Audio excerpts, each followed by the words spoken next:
बहुत अच्छा बच्चा ला।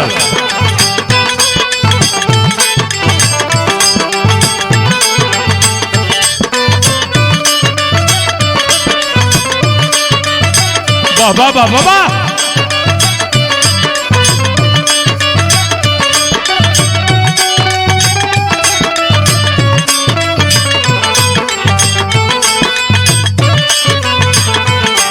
बोला बोला हमार सोना हमार जान ले बुका।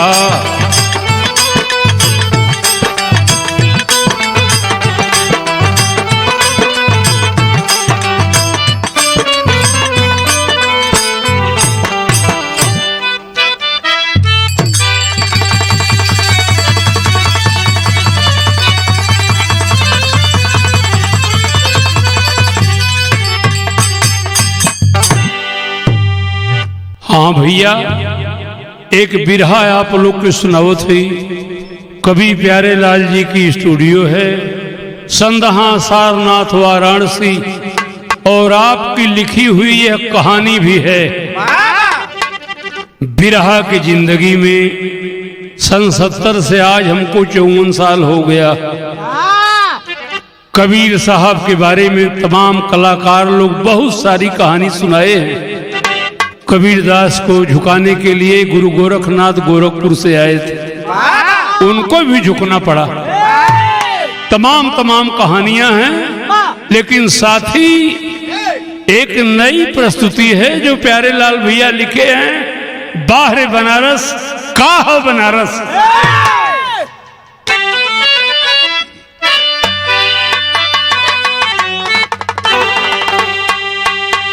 जीवन से मुक्ति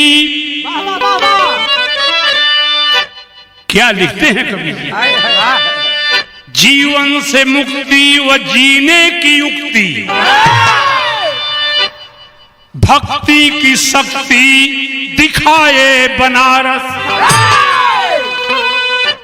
अलौकिक छवि गंगा की जहां प्रबल है, पापों से मुक्ति दिलाए बनारस। कुश्ती कला चाहे विद्या कला में, पद्म भूषण पद्म श्री लाए बनारस। संतों की नगरी महंतों की धरती, हर हर महादेव गाए बनारस।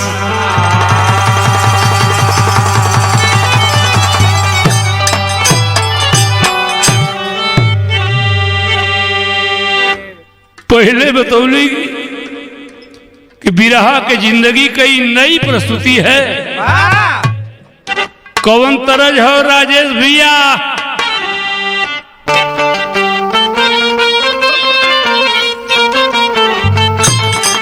बस बस।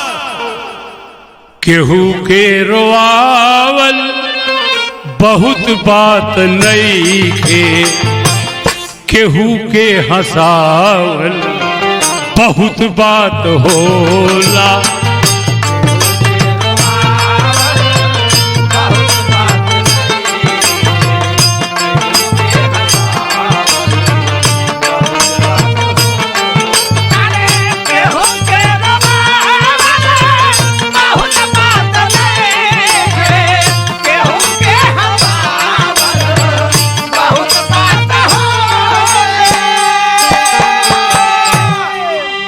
केहू ले बढ़िया लाइन नीचे हो भाई। केहू के मुआवल बहुत बात नहीं के, केहू के मुआवल बहुत बात नहीं के। अरे केहू के जियावल बहुत बात होला।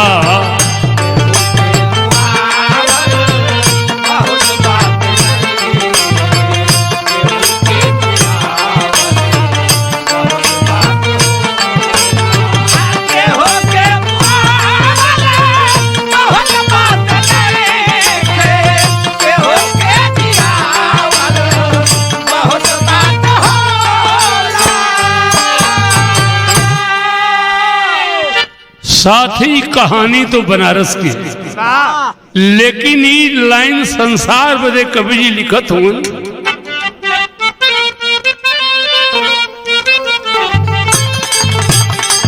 सुना केहू के भी नीचा देखावल बुरा है, केहू के भी नीचा देखावल बुरा है, दबंग हो के केहू के सतावल बुरा है।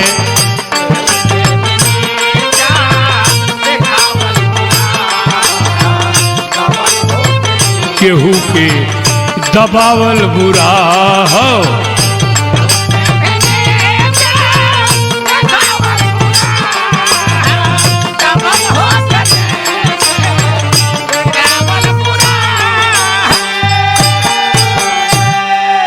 और का बुरा है नफरत की आगी लगावल बुरा, नफरत की आगी अरे लगावल बुरा, केहू के भी घरवा जरावल बुरा हो।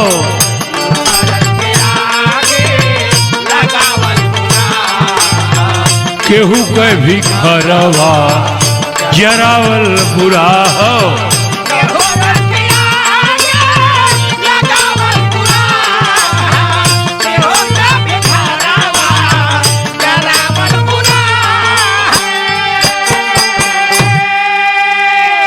बारे भैया राजेश,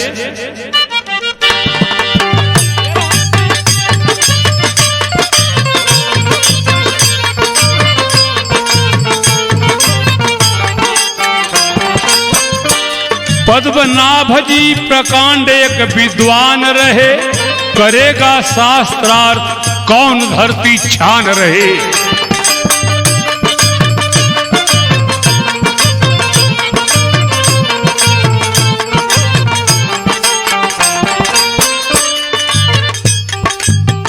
ए पंडित का नाम पद्मनाभ पंडित रहल, पूरा संसार घूम के इस शास्त्रार्थ करें। जे हार जाए उसे हारल का दस्तखत करावें, अपने के विजेता पत्र ले। तब कवि जी का लिखत हुए, विजेता हो के विजय पत्र भी लिखवाते थे, लाद कर बैलगाड़ी पर गट्ठर भी घुमाते थे।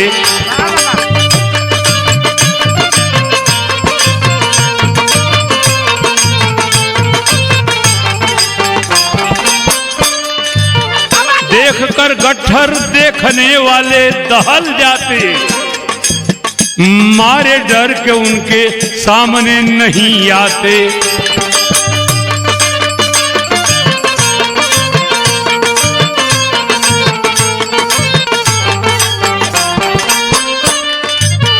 जीत का पत्र सदा रखते अपने पास रहे, कौन है सबसे ऊपर फरते थे उल्लास रहे।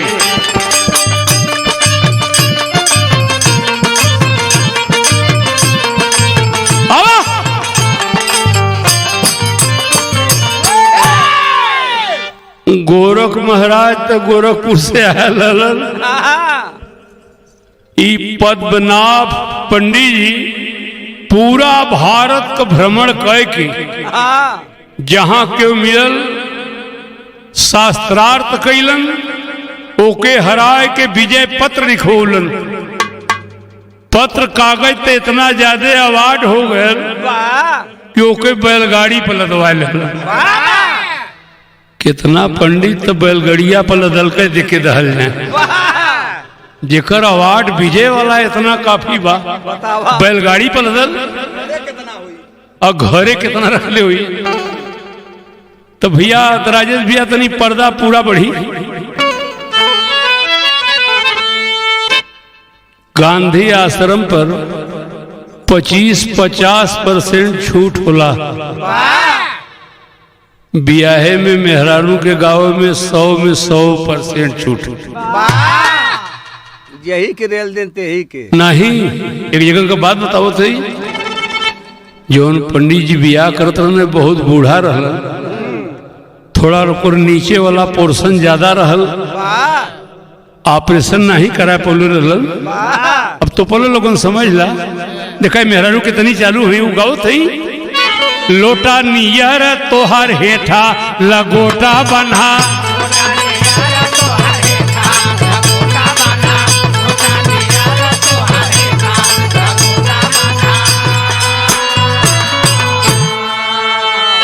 पाड़े बाबा के कहाँ पता हो कि हमारे बारे में गाओ थी, उसो गा दिली।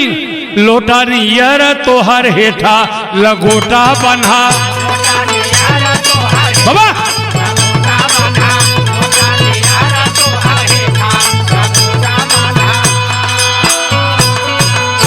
छोड़ दाई छड़ी का आनंद हो। अब सोहरत का कस के कमर फेटा इतराए लगल।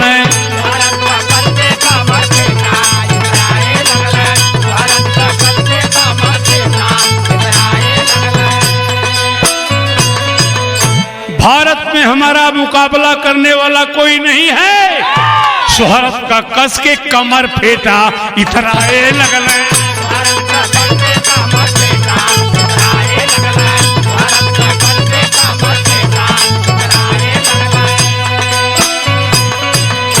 के बा शास्त्रार्थ हमसे यहाँ करवाला हो, मार दे बस सबही के मुहवा पताला हो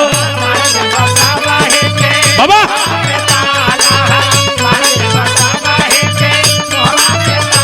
लगल है के हो माई का अपने बेटा इतराए लगल है।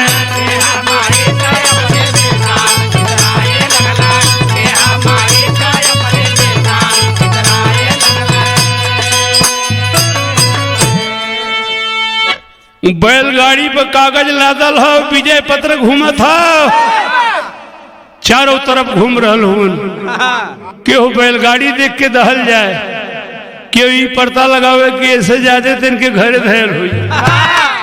तो तरज हो राजेश भैया,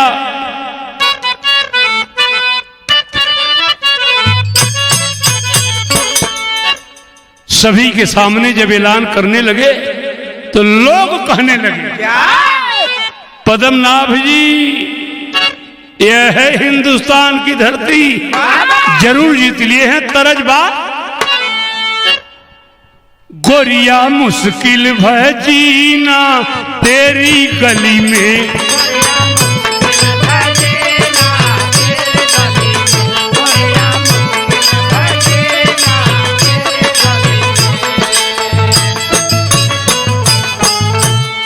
गोरिया मुश्किल भय जीना तेरी गली तेरी गली तेरी गली में, मजा मजा पर हो महीना तेरी गली में।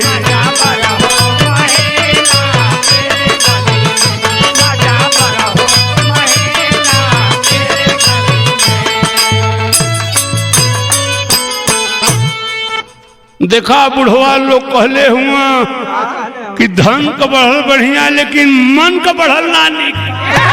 केहू कहलस ए महाराज दुनिया तो घुमला सुना, तोहार परल नहीं, तोहार परल नहीं पाला काशी नगर से।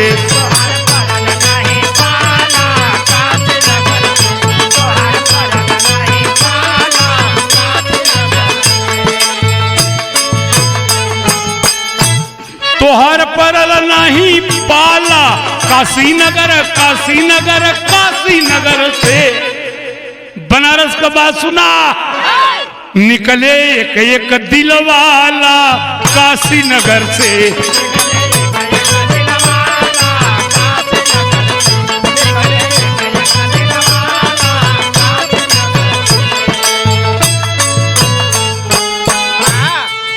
सुन ला पद्मनाभ महाराज बनारस के बारे में सुन ला, जहां माई गंगा पाटली सुधारस,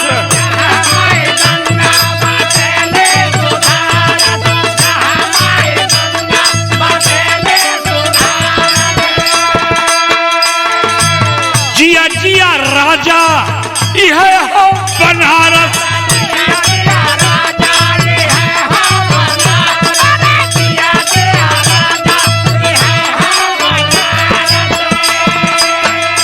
ज्योतिष एक एक निराला काशीनगर काशीनगर काशीनगर से तुहार पड़ल नहीं पाला काशीनगर से।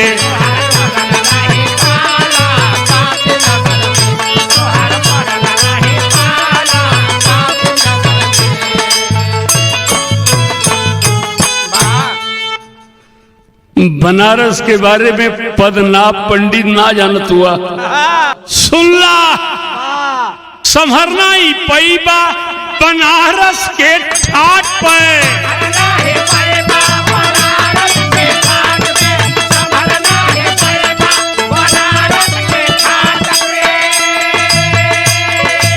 एक एक विद्वान घूमे 80 घाट पे।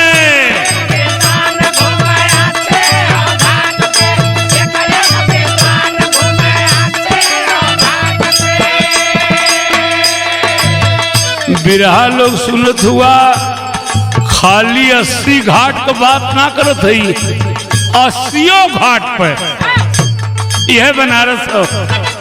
रजा लगल हो आँखी में काजर, मरले हुआ गमछा का लुंगी, एक गमछा कान्ही पर हो, आँख में काजर हो, आँख में काजर हो राजा, गले में माला हो, गले में माला, सुंघनी लेके वही घाटे पर। सुंघनी ना लगे, सुंघनी खाली यार है। यह बनारस लोग बतावे लगल संभरना ही पैबा बनारस के ठाट पे।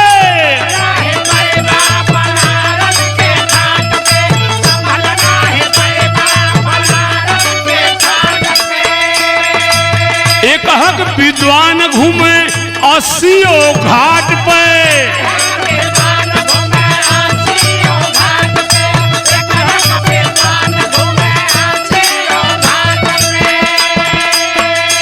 निकल जाई दीवाला काशीनगर काशीनगर काशीनगर से तुहार पड़ल नहीं पाला।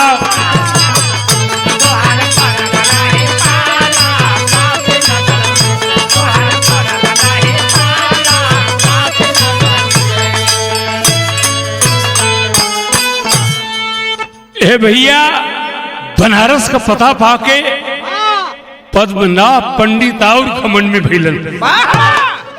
भारत के किसी विद्वान को छोड़ा नहीं। छोटा सा बनारस, बनारस की क्या है औकात, वहां कौन मुझे हराने वाला। तनी एक बढ़ ले बा राजेश बाबू।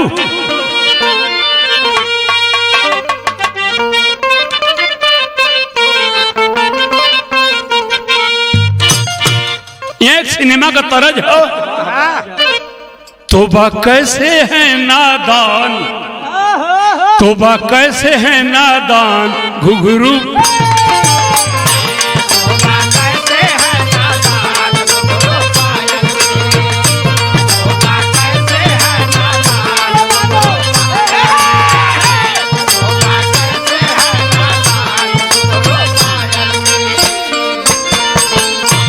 तोबा कैसे है नादान घुघरू पायल के, आखिर ले लेंगे ये जान घुघरू।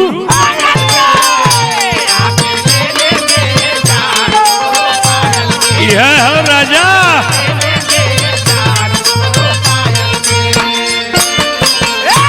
सुना भैया, लदल बैलगाड़ी पद्मनाभ महाराज कैलन का हकल ने बैलगाड़ी ले जोश बनारस आ गई ले।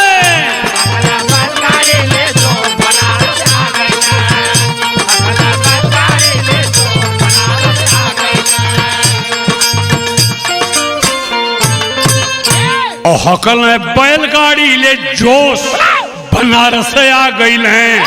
रहल ना अहंकार में होश बनारस आ गई ले। ये बात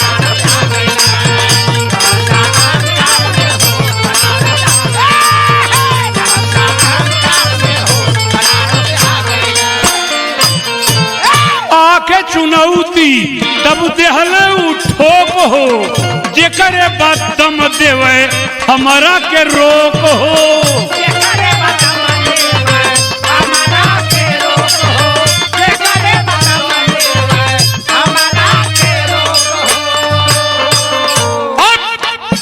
पंडा पंडित हुए खामोश, बनारस आ गए।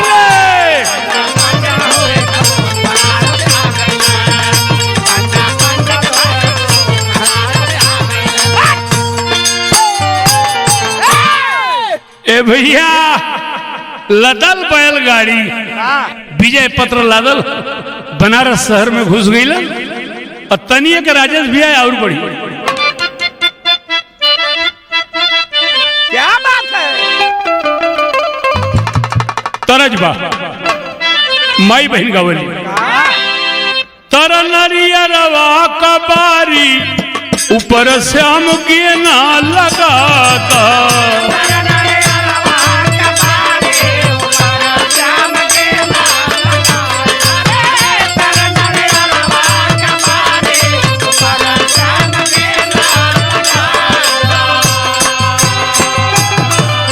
तमाम गीत बा एकरे बारे में बहुत सारा हम गा चुकल, तनी बिरहा के बात सुना।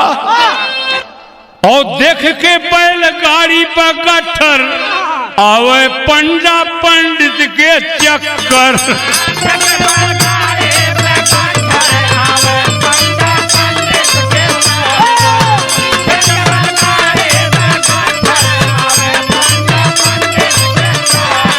लगल है बनारस के पंडा पुजारी के चक्कर कहे आवत हो। अरिश्रवा विजय पत्र बैलगाड़ी पर लदल हो। अब बरधा सरवा इतना बरियार तो नहापत हो, बहुत काफी वजन हुई तो चक्कर यह बात कर रहल कि जब इनके गाड़ी पे इतना हो लेके आवाज घूमत बात इतना।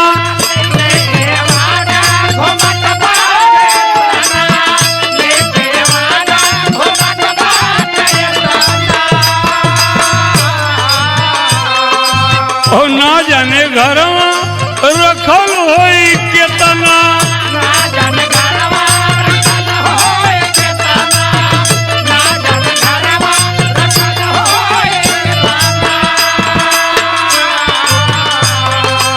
आवे पंडित पंडा के चक्कर के लईन का से टक्कर। आवे पंडित पंडा के टक्कर।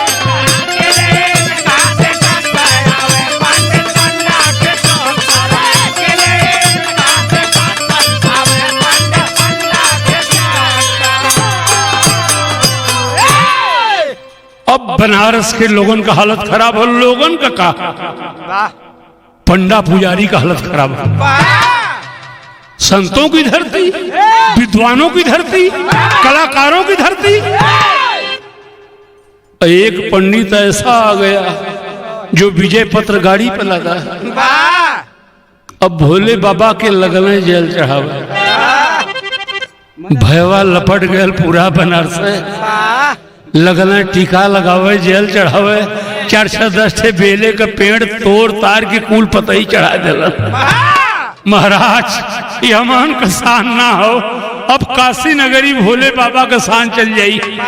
अरे बाप रे बाप। और लोग घबरात हुए कि 10-5 सीजन में बेलो उल मिलत रह पकल कि तोड़ ताड़ के कुल चढ़ा देना। शंकर जी बहु हवा बाबा तो तरज हो राजेश भैया।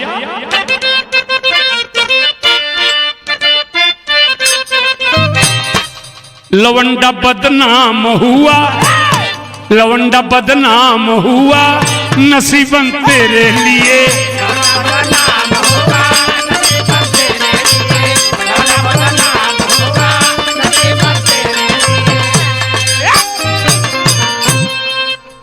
बनारस के पंडा पुजारी कहलन, ए महाराज अरे तनी इलाज करा हो।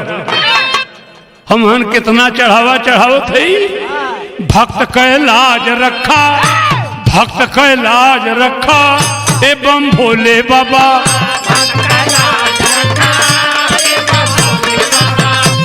बाबा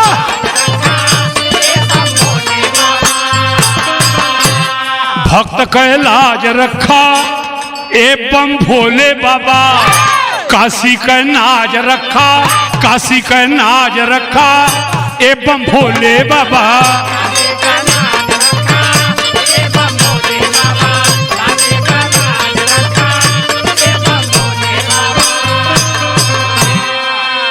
दुनिया का मालिक महादेव जी देखलन कि ये कुल तो सदमा में मर जी, जौन बैलगाड़ी पर लाद के आयल बा। अरे बाप रे बाप, एक बात नहीं बताई बनारस के लोगों से, काशी के पंडा पुजारियन का कबीरदास से 36 का आंकड़ा रहा। रोज रोज लोग कबीर को बेइज्जत करते थे कि न हिंदू को मानता है न मुसलमान को मानता है। लेकिन हे भैया एक बात सुन ला, दुर्जन बताओ तुमन, कबीर साहब न हिंदू रहे न मुसलमान रहे, चारों युग में ब्रह्म रहे। भगवान राम रामेश्वर पुल्य बांधत रहलन, नर लील कबीर दास कही चेला हो, जो पत्थरवा फेंके डूबे ना। मौका आ जला कुछ बात कहा जाले तो सुना तनी, भक्त का लाज रखा एवं भोले बाबा, काशी का नाज रखा एवं भोले बाबा। सब ही के शिव जी दिए हैं सपनावा,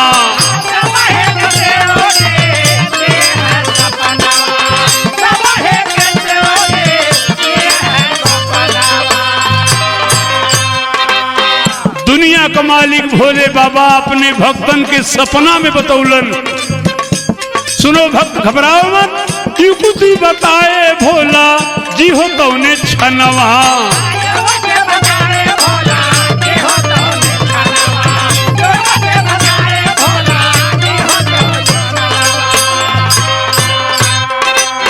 कायम ही ताज रखा, कायम ही ताज रखा एवं भोले बाबा।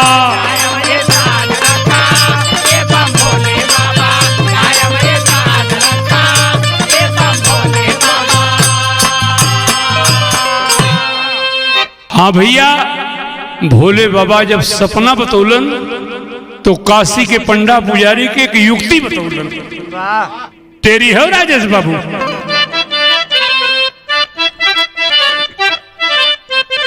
वाह वाह। स्वप्न में भोले बाबा कहलन, परेशानी जा कबीर से कहा, सर पर संकट लहर ली है सब पीर। परेशानी जा कबीर से कहा,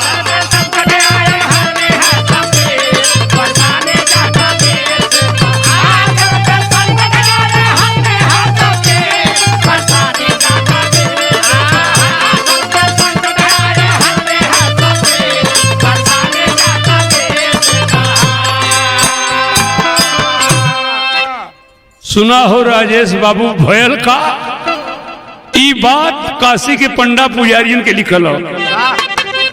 जे की रातो दीन जलल न से,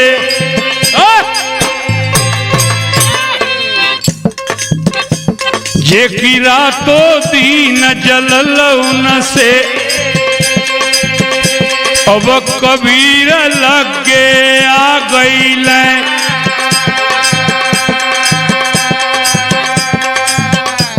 फिर मान गुरु किए बात शुरू, पद्मनाभ का बात बता गईल।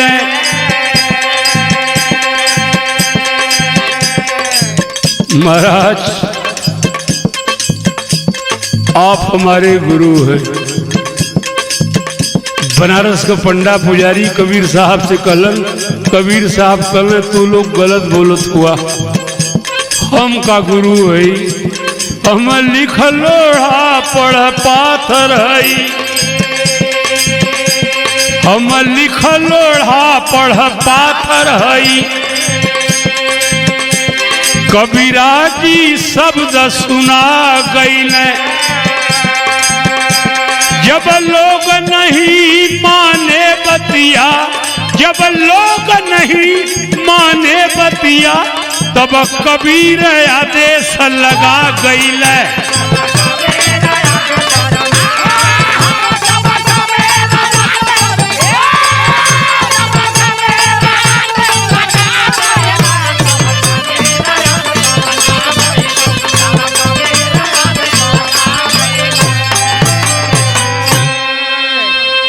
कल भैया आप लोग हमें गुरु मानत हुआ, हम लिख लोढ़ा पढ़ पाता, कल नहीं।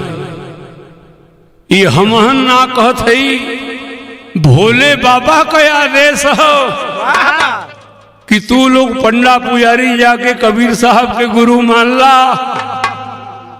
बनारस का शान बच जाई, ओ पद्मनाभ पंडित का अहंकार खत्म हो जाई। पद्मनाभ कबीरदास के पास आए तो पूछने लगे किस विषय पे शास्त्रार्थ करेंगे। ए भैया एक बात भुला गेली, पद्मनाभ गुरु से पंडा पुजारी कहलन कि हमारे गुरु कबीरदास, आपको वहां जाना पड़ेगा, वो तो घमंड में चूर हुअन। कल भैया तनी गुरुए के बुलाए न देव्या, कल गुरु कहीं जाते नहीं है, आपको जाना पड़ेगा। हाँ कल बैलगाड़ी लगल है विजय पत्र अहिला लहरतारा में कबीर साहब का लड़की भेटाए गेली। कल अरे भाई कोई कबीर है? लड़किया कलश के हमारे बाबू हो गए वो चदरा बेचे, बिहानी ने बिनला कुछ नमक तेल के चाहिए गए वो बेचे। बड़ा परेशान है पद्मनाभ कि बनारस के पंडा पुजारी सब हमको बेइज्जत कर रहे, बेवकूफ बेवकूफ बना रहे। बताओ चदरा बेचत ऐ कुल बताओ तुम कि हमारे गुरु हो। तब ले कबीरो साहब आएगी, कबीर साहब खुद प्रणाम किलन। प्रणाम कल नहीं, प्रणाम की बात नहीं है, आपसे शास्त्रार्थ करने आए हैं। तब कबीर कहलन कि अरे साहेब मस कागज छुयो नहीं, कलम गही नहीं हाथ। हम लिख लोढ़ा पढ़ पाथर जिंदगी में पढ़ लेना है, हमसे कौन शास्त्रार्थ करवा, हम मूर्ख आदमी का जानी। तो तरज बदल गई राजेश भैया।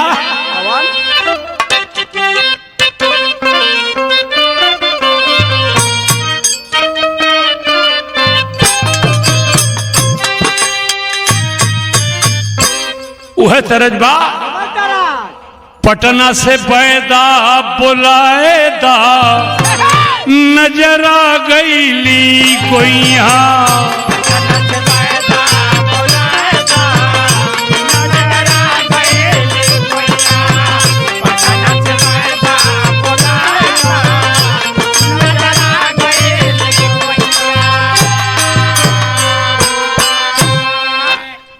पद्मनाभ पंडित का रंग और चपल के अंगूठे छापा के हरावत के मिनट लगी।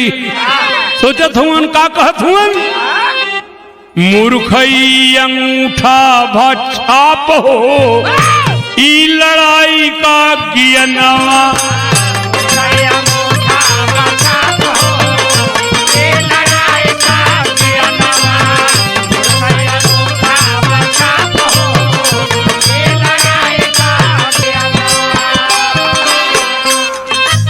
हसद देख कबीर पूछे माथा तनी लगाएगा।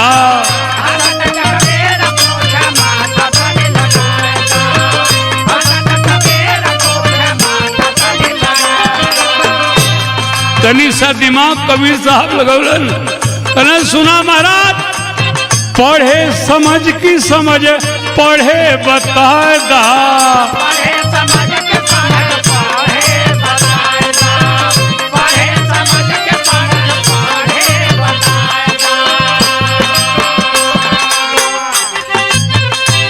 अरे सुन के करे जा गयल काप हो, काम करे ना कियनवा।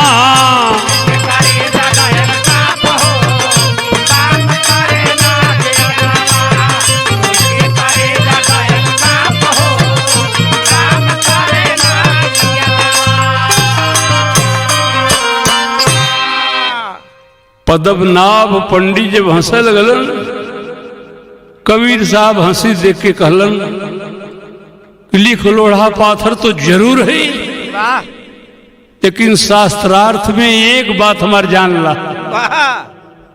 पढ़े समझ की समझ पढ़े, बस इतने का जवाब दे देगा ठीक रही। समझ ले कि तू विश्व विजेता हुआ। पढ़े समझ की समझ पढ़े। भैया राजेश जी पापट आ गए।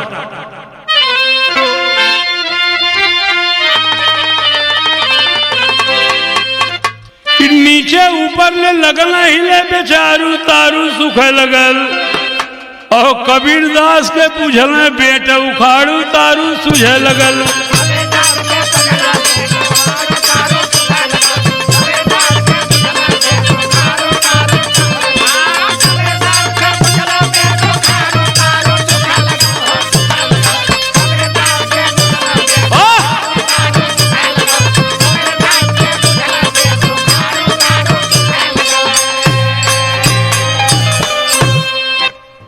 कबीरदास से पद्मनाभ पंडित कहलन कि एक रात का मौका मिल जाए, कल इस बात का जवाब दूंगा। हकलें गाड़ी है कब है?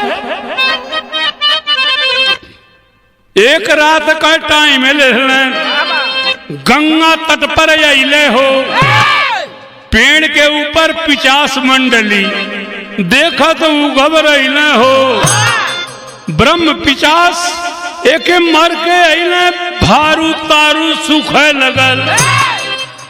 पद्मनाभ नीचे से देखें, बेचारू तारू सुखे लगल। लेके बैलगाड़ी विजय पत्र काशी नगरी में बाहर गंगा किनारे अइलन। रात के पद्मनाभ पंडित ही रुकलन और पीपर के पेड़ के नीचे रुकलन। तो पीपर के पेड़ पर 7050 रहत रहलन। डोंगी डोंगी पर कुल 50 बैठल हूँ, भूत प्रेत बन के। एक डोंगी खाली रह। एक ब्रह्म महाराज अइले, कहल भैया हम के बैठे के हो। वो पिशाच सब कहलन कि तुम्हार माथा ना खराब हो, एक डोंगी पद्मनाभ पंडित बदे छोड़ल हो। दिखाई धरती के बड़का विद्वान हूँ, इनू के दैते बन के वही पीपरे पर रह के ई बतिया के सुनत रह। 7000 दैत और टोंगी ऐसन बा कि जोने पर चिरई अगर बैठी तब वो टूट जाई। हमहू जब मरब तो बतावत हो 7000 की हो प्रीत बनी। कवि जी लिखत हूँ,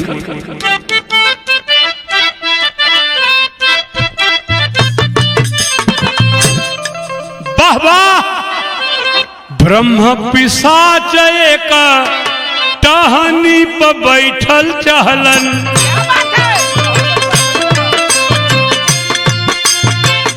कहे कुल पिशाच रुका रुका सरका।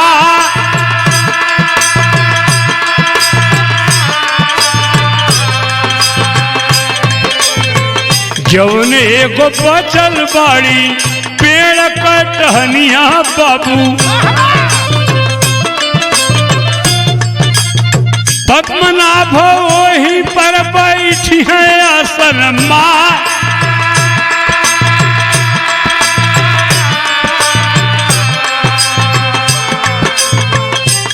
आपके लिए ब्रह्म जी जगह नहीं है, एक टहनी पद्मनाभ जी के लिए है। अगर विश्वास ना हो, नईखे विश्वास पूछा, बैठल हूँ नीचे है भैया। पद्मनाभ कांप जैसे आ गयल बुखार।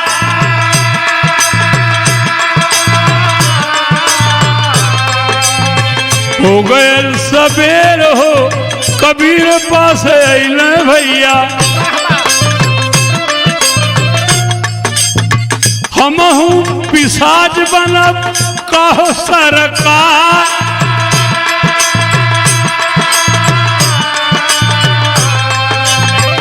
कहलन कबीर नहीं पढ़ला त का तू बुझला, जब समझला तब का पढ़ला मोरे या।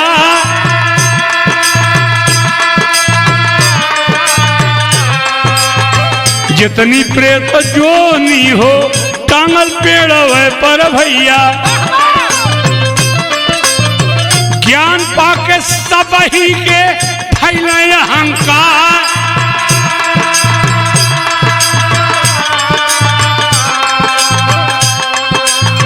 अरे पद्मनाभ क्यों हाथ जोड़ रहे हो? कबीर साहब कलन उस 7,000 जौन पिसचवा हुआ दैतवा उकुल तोहरे मतिन घमंडी हुआ, विद्वान रहलन, कोई समाज का भलाई ना कैलन, खाली दुनिया के घूम के नीचा देखौलन। यही वजह तो हो के वह जगह हो। सुना, ज्ञान से न कैला समाज का भलैया बाबू, ज्ञानी हो के कैला दूसरे का तिरस्कार।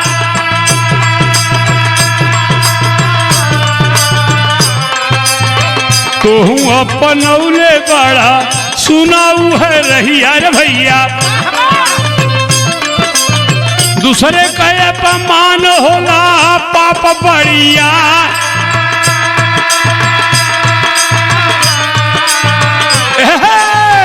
पढ़ के समझ बाया, समझ के पढ़बा भैया, कबो अपमान नहीं होई हो तो हार जिया।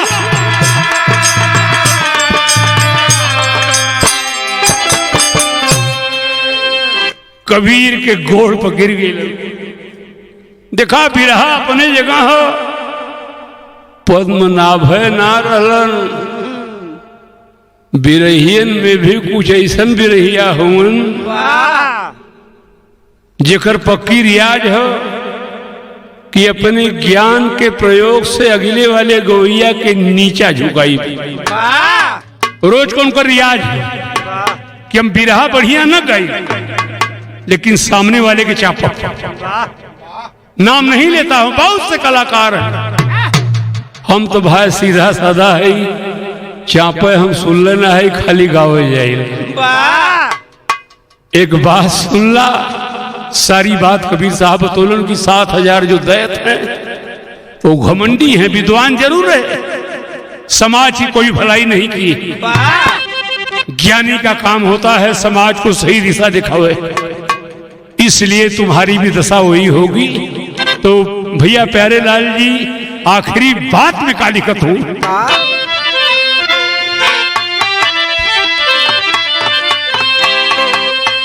पद्मनाभ कहलन अरे धन धन काशी की नगरी, माफी मांगे कबीर दास से झुका के पगरी।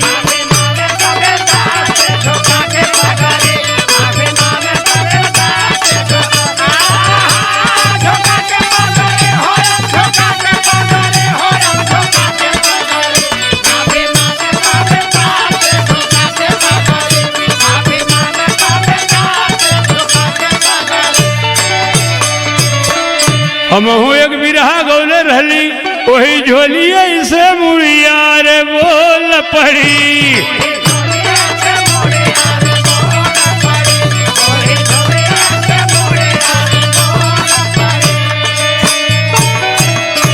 बिरहा सुनने वाले भाई, नया मैसेज है, नया मैटर है। क्या है राजा बनारस? पद्मनाभ कहलन, पद्मनाभ कहल धन धन काशी नगरी, माफी मांगे कबीर दास से झुका के पगरी।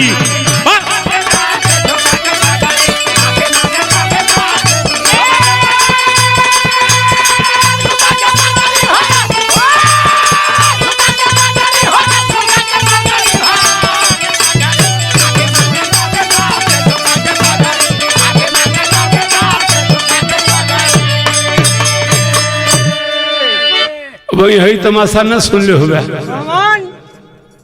माफी तो मंगबे कैलन, गुस्सा में पद्मनाभ सारा विजय पथ और गाड़ी भी जरौलन, गड़ियों फूक दे तो कगे के संग दूठे मोची बेचारन के बगले में घर रहल हो जर। अच्छा कागज पत्र गाड़ी फूकी है अब बरदा लेके क्यों चल गए। सारा विजय पथ और गाड़ी भी जरौलन। ए भैया पद्मनाभ मुक्ति खातिर अब जी लगौलन। सारा विजय पत्र और गाड़ी भी जरौलन।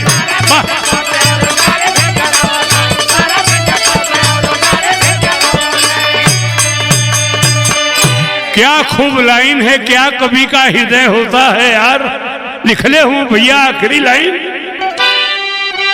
सागर के जल कबहू ना पचाई गगरी। सागर के जल कबहू ना पचाई गगरी, मां भी मांगे कबीर दास से झुका के पगड़ी।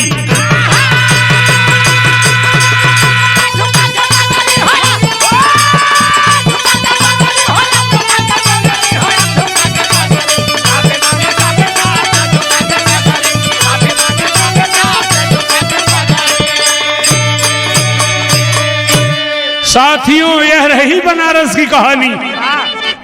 गुरु बिहारी गुरुपत्तु काशी मुक्ति के द्वार, कहे अक्षय बर अधम जीव के होला तारन। अरे परेशानी जा कबीर से कहा, परेशानी जा कबीर से कहा। दुर्जन प्यारे लाल धन धन है संत फकीर, परेशानी जा कबीर से कहा।